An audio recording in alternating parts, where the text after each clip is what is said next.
Halo anak-anak, bagaimana kabarnya hari ini?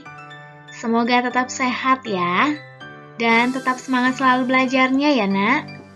Nah, hari ini kita belajar bahasa Indonesia. Judulnya, Sifat, Bentuk, dan Wujud Benda. Kita langsung lihat ya penjelasannya. Yang pertama kita belajar sifat benda. Sifat benda itu ada apa saja ya? Ya, ada yang halus. Halus itu bisa berarti licin, bisa juga lembut, dan tidak kasar. Contohnya, untuk licin itu seperti kelereng. Ya, kelereng itu terbuat dari kaca, tetapi dia licin, dapat dimainkan. Ya, nah, untuk lembut itu bisa tisu ataupun kapas, ya. Dan yang pasti untuk tidak kasar itu bisa kertas atau tisu. Nah, ini ya anak-anak untuk sifat benda yang halus. Sekarang kita lihat sifat benda yang kasar. Kasar itu bisa artinya kesat. Contohnya batu. Ya, kalau kita lihat batu, dia seperti butiran-butiran yang besar. Ada juga pasir. Ya, kalau kita ke pantai, kita pasti memegang pasir ya. Pasir itu seperti butiran-butiran yang kasar. Nah, terakhir sifat bendanya ada yang basah. Basah itu artinya berair. Contohnya, ya sudah pasti air.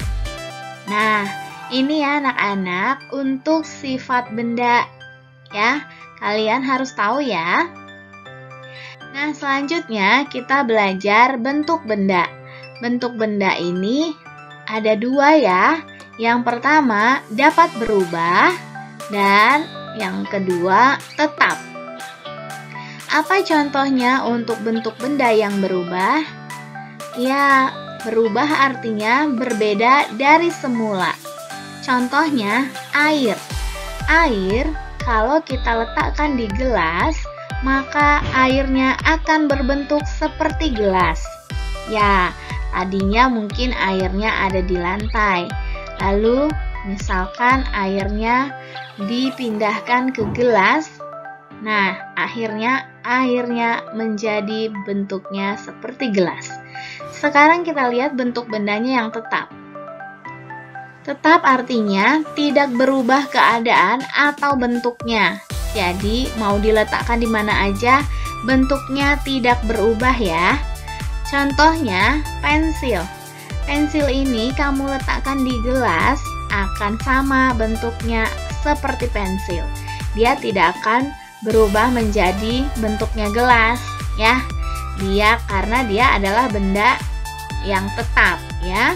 Jadi kalau dipindahkan ke gelas, dia akan sama tetap namanya pensil.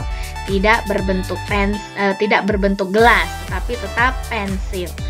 Nah, ini ya anak-anak untuk bentuk benda. Terakhir kita belajar wujud benda.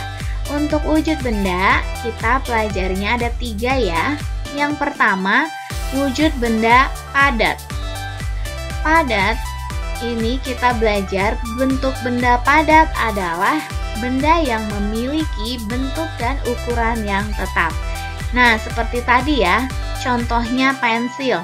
Jika kamu letakkan pensil di gelas, maka dia akan tetap pensil. Nah, ini ya untuk wujud benda padat. Contoh lain, buku.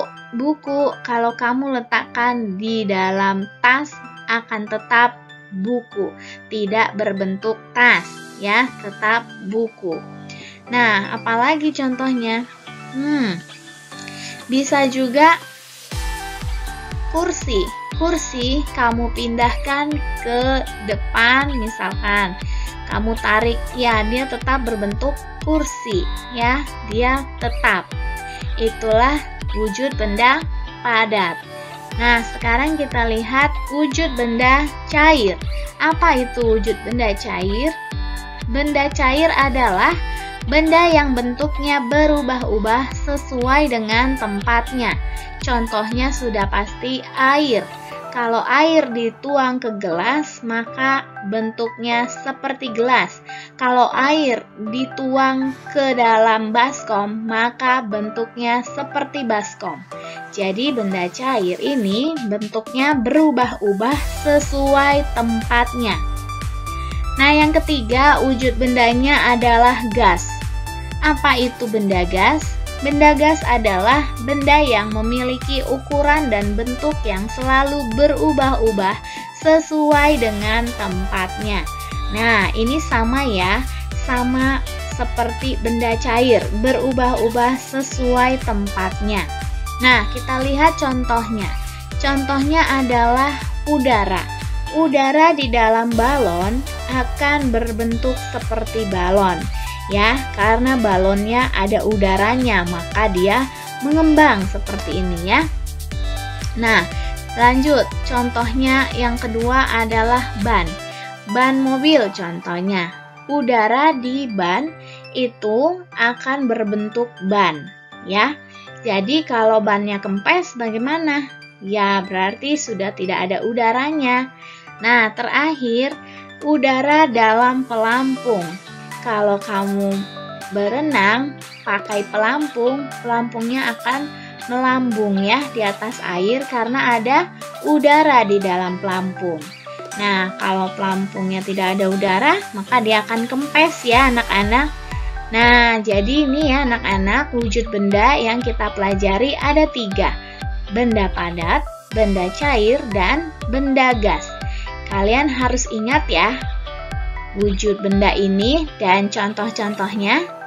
Nah, sekian ya anak-anak untuk pembelajaran kita hari ini. Semoga kalian bisa mengerti ya anak-anak.